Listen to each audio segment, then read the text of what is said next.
Hi, I'm Frank Gagnon for Wind Energy.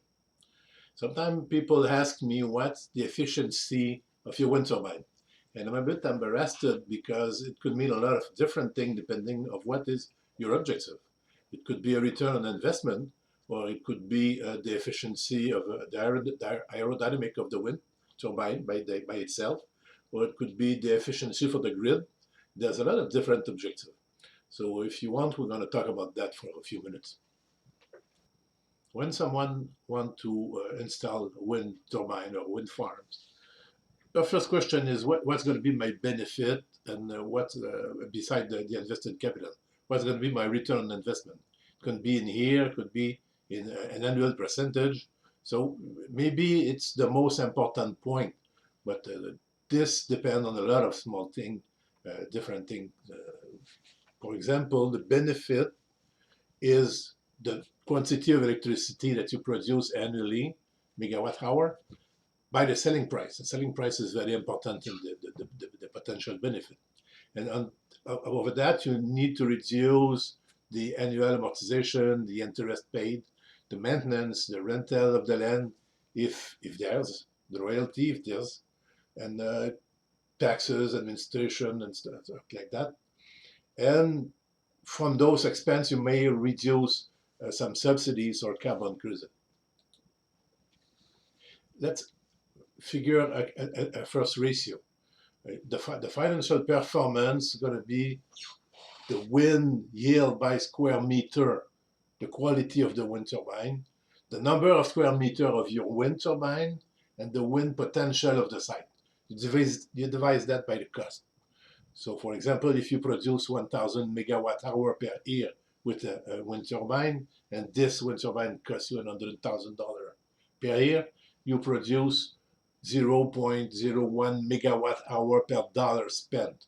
Or the reverse, it costs you $100 to produce to make a megawatt hour.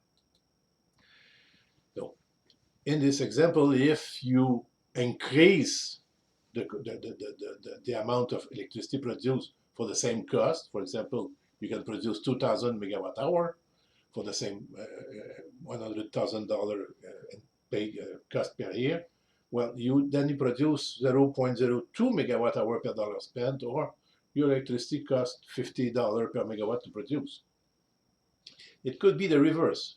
You could produce the same electricity, 1,000 megawatt, but at half the cost. So if it costs only $50,000 per year, you have the same efficiency. You have 0.02 megawatt hour per dollar spent or $50 electricity.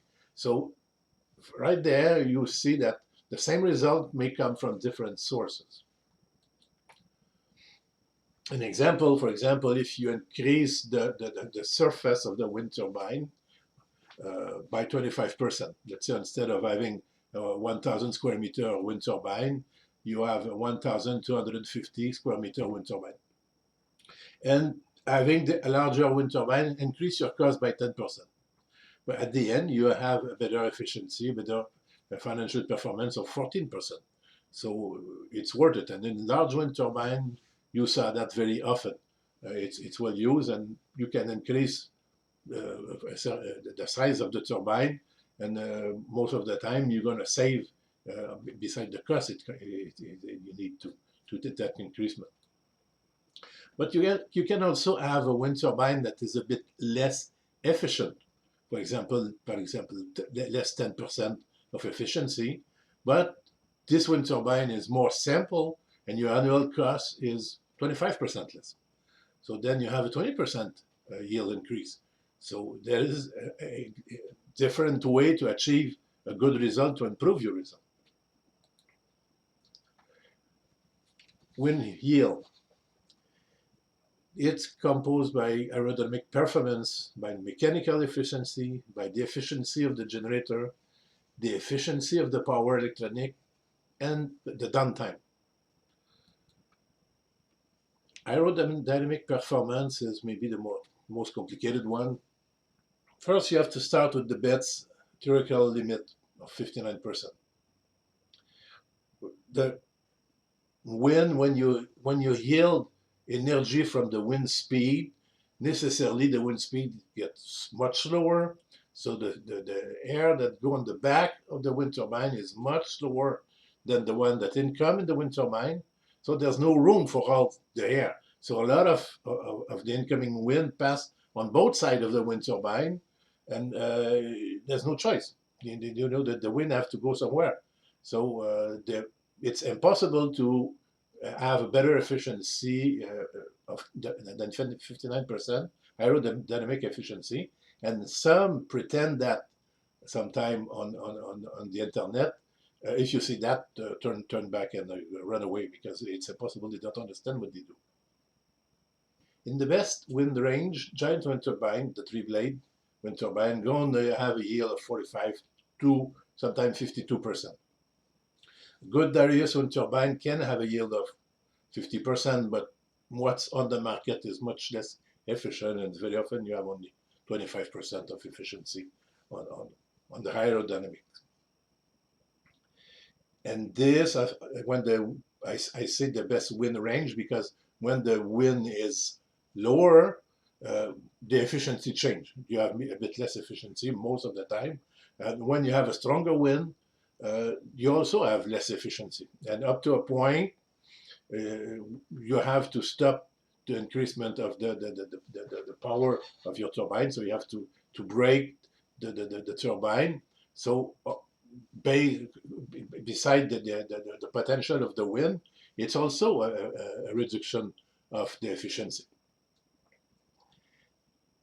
The efficiency of a turbine depends on the capacity of the wind turbine to adapt to the variation of wind speed and the variation of wind direction.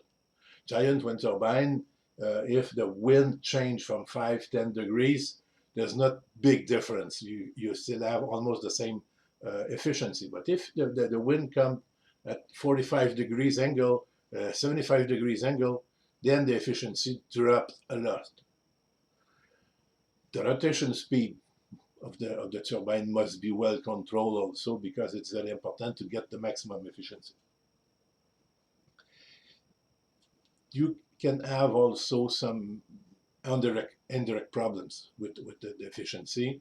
For example, if you have a bad control on the pitch of your blade when you have a horizontal axis wind turbine, or if you have a Darius wind turbine, the drag of the arms that hold the blade, it's an important point. It's reduced the efficiency. You have to take that into account. So the very good wind turbine gonna have an aerodynamic performance of 40-45%. The mechanical performance, mainly it's the bearing and the gearboxes. If you have a direct drive generator, you can have an efficiency, mechanical performance of 99%. There's almost no loss.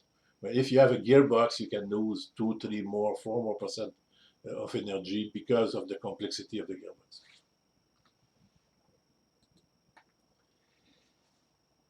The efficiency of the generator, well, there's a lot of different generators on the market, and they don't have all the same efficiency. Typically, you're going to have a generator that rate from 85 to 92% of the, here again, in the best operating ranges. All the motor are the same, have the same principle. If you have less torque or if you have less speed, the efficiency change. So in some time when the wind is lower, for example, you may have up to as low as 50% of efficiency of the generator by itself. So it's very important to have a good match between the capacity of the generator and what's available, what the energy available in the wind. If you have to reduce the speed of the turbine for a lower wind, you have to be able to keep some efficiency from the generator to say that this part of the wind energy that is very often, okay, the wind is current, a good percentage. You have to be able to have a good efficiency, even with lower speed and lower torque. the efficiency of the power electronic is also important. You can have a system that many charge batteries to have a more consistent output. But if your batteries have not enough potential for the electricity that your wind turbine can produce, and you have to continuously slow down or stop your wind turbine, then the power electronic damper your overall efficiency.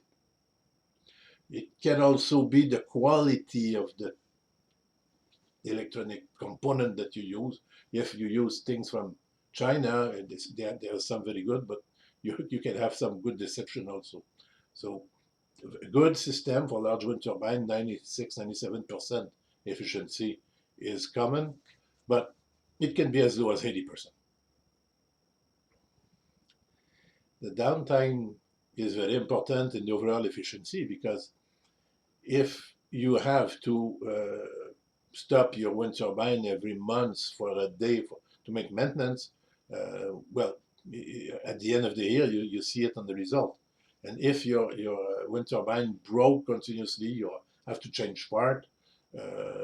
It could be, we saw a very bad story where the wind turbine is off almost 50% of the time. So that changed completely the efficiency of the system. A good system could have 99% efficiency beside the downtime. So if we put everything together, the wind yield, the maximum we can have, let's say, is an aerodynamic performance of 45%, mechanical efficiency of 99%, generator efficiency of 85%, the performance of the electronic 97%, and the downtime 99%. So the overall efficiency is 36%. This is very, very good wind turbine going to have a 36% efficiency beside the potential of the wind you receive. But it could be much less than that. It could be as low as 8%, as you see on the other column. Now, don't be confused the overall efficiency of the wind turbine with this yield efficiency, because there's a lot of other point that is important. If you have, for example, a yield efficiency of 8%, but it costs 4.5 times less than the other wind turbine, you produce electricity at the same cost. Or you can have 8% efficiency, but you have a turbine that is 4.5 times larger, you can have the same result. So it's one important point, but it's not only that, the efficiency of wind turbine. We have to add the number of square meters, the size of the turbine in the equation, and the potential of the wind site. At Window, we have decided to make 4 sizes of wind turbine for the same 20 kilowatt engine generator, to be able to adapt correctly the wind, the turbine to the profile of a wind site. If you have a turbine that is twice the size of the other one, it will harness almost twice the electricity. I say almost because when you have a larger wind turbine, you have to stop it faster. So it's not exactly twice the quantity, but it's almost twice the quantity. And this is very interesting for Darius wind turbine, because it's much easier to increase the size of the turbine of Darius engine than the horizontal axis wind turbine. To be profitable, to be efficient, a wind turbine must deliver at least 2,000 hours per year, the maximum potential of the wind turbine. If you have a 1 megawatt wind turbine, you have to have 1 megawatt, at least 2,000 hours per year. Otherwise, your wind turbine is not very efficient.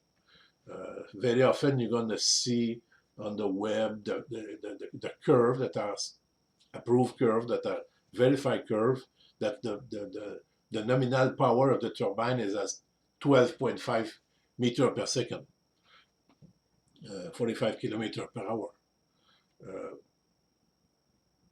In most of the case, you won't reach that. You may have your full capacity 2, 3, 400 hours per year. So it's not good enough. It doesn't mean it's not useless. It's useless, but if you want something efficient, it's not. A standard giant wind turbine generally harness 3 square meters of wind per kilowatt for the of nominal power. They have model for lower wind side that go up to 5 square meters per kilowatt installed. Windows smallest wind turbine for high wind harnessed 5.75 square meters of wind, much more, of course. And the largest one, 15 square meters of wind. So it's a much more important surface of wind capture. But of course, our wind turbine are much lower. There is less wind in our height, so it's important to have a larger turbine. Site is very important, of course. You can have wind site that deliver an average of 175 watt per square meter over the year, and another site that's gonna deliver the double, maybe 300, maybe 400 watt per square meter. And you have to, of course, choose an engine, a wind turbine that's gonna fit what's available on the site. And the height of the wind turbine is also important. You can see those two tables. The up one is at the value that we have at 30 meter. The same place at 80 meter, you have almost twice the energy per square meter. It's normal. Everybody knew that. That's why we have to have larger turbine at Windu, because we are more at the 30-meter level.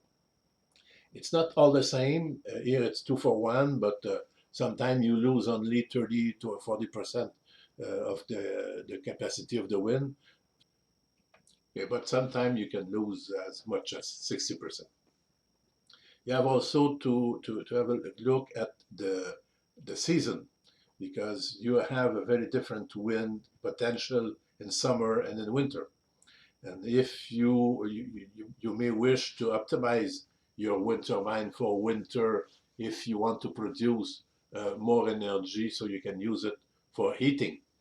But if you want something more equal over the year, then you have to optimize your wind turbine with the summer number. So if we come back to the financial performance, we have set now the megawatt hour produced annually. Selling price, we have no control. We're going to have a look at the several expenses that goes with it. The annual depreciation of a wind farm, of a wind turbine, of course, depend on the initial cost. You pay twice, you have twice the annual depreciation. But it's also depend on the useful life of the wind turbine, of your project. I look back for their barrage, they have depreciation over 120 years, because it's the lifetime of their barrage. Windows wind turbine is set to work 50 years with good maintenance. But very often you're going to have a project, the wind turbine are going to last only 25 years or 20 years. And you may even have some specific case. For example, you are a mine of grid mines and you want to install wind turbine to reduce your cost, but the lifetime of the mine is uncertain. So you want to have a payback of 3 years, not only on the money you invest, but on the overall cost of the wind farm. So it's a very different project, and sometimes it could be good. The second most important cost is the interest, and there's a lot of possibility depending on the amortization period, depending on the down payment that you have put on it. The interest may be very different. Of course, the interest rate is major point. The good point is it's a regressive cost. That means if you take a 20-year mortgage on your wind farm, you're going to pay much more interest the 2, 3 first year than the 2, 3 last year of the mortgage. It's a good thing, but because the maintenance is a progressive cost. So if you want to have a long life, you have to increase your maintenance with the time. So you don't pay much at the beginning, but your maintenance fee increase with time. So it's not exactly balanced with the interest, but it's a good match. It's make the cost relatively more stable.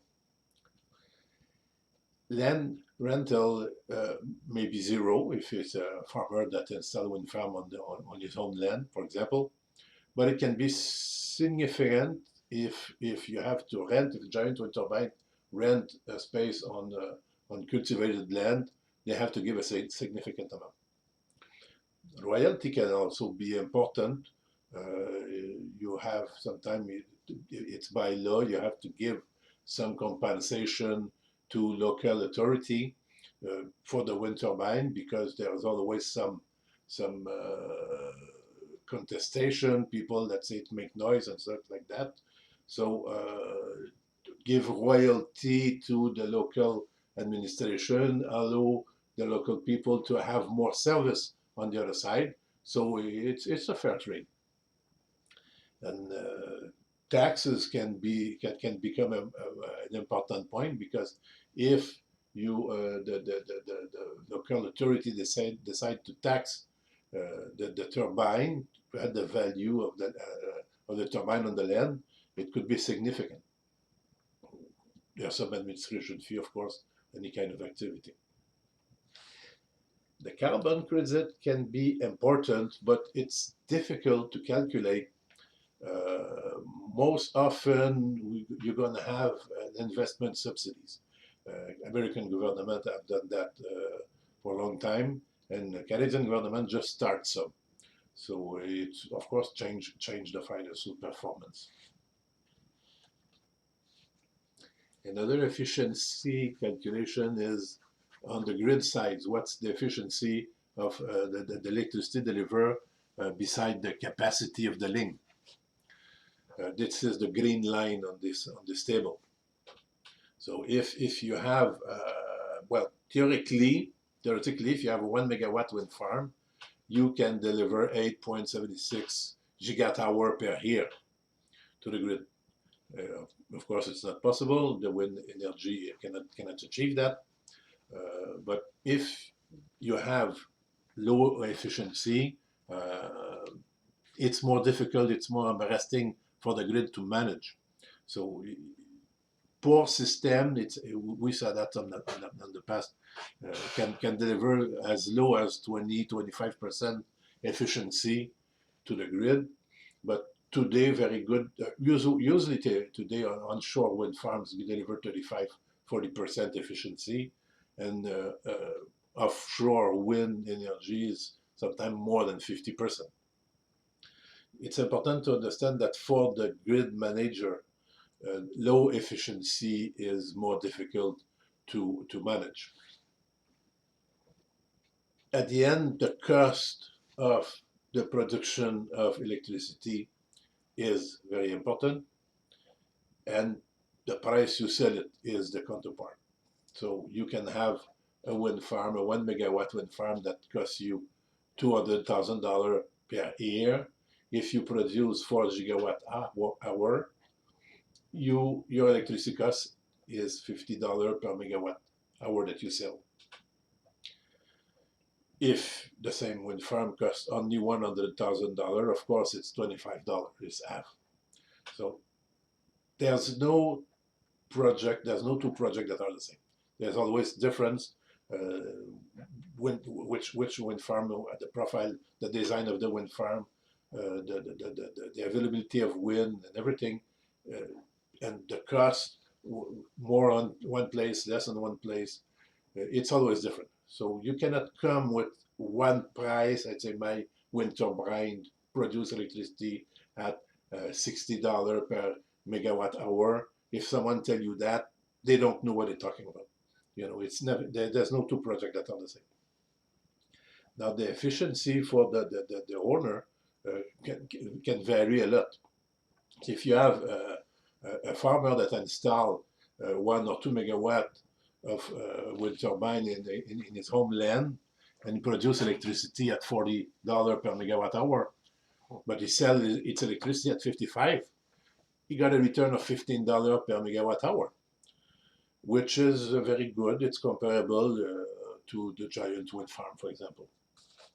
But you can have, in another situation, a remote microgrid farms that is smaller and that produce electricity at $70 per megawatt hour, because there's a lot of wind. But the cost is more than double sometimes, but there's a lot of wind, so it reduces the cost. So altogether, you can achieve a cost of $70, but you're going to easily sell the electricity for $100.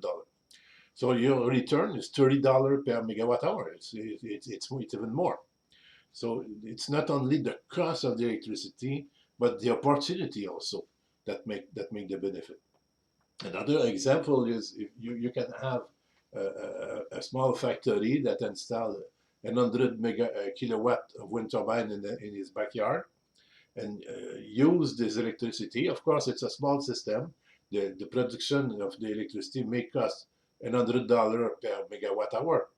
But if this factory purchase electricity to the grid at $160, which is very common in many places, it could even be more than that, then you got $60 benefit per megawatt hour. So you can have a rapid payback of that. Now, I don't know if it's more clear now, the efficiency of wind turbine.